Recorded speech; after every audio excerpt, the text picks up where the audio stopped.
How to turn off Meta AI on your Instagram and protect your photos. Now, Meta AI, as you all know, is deeply integrated into our interface. Okay, it's deeply integrated into our whole Instagram. So, how can you actually go ahead and turn it off? Now, there's no specific button that will turn it off, but what you can do is you can simply go over to your settings.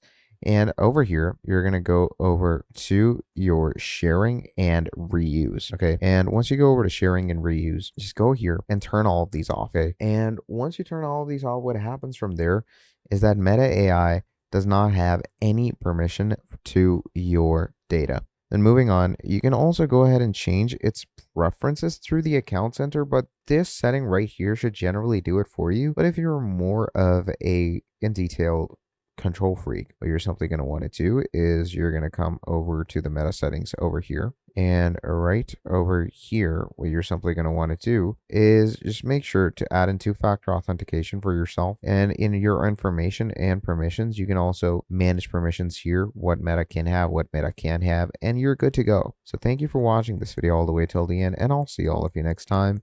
Have a great day. Goodbye.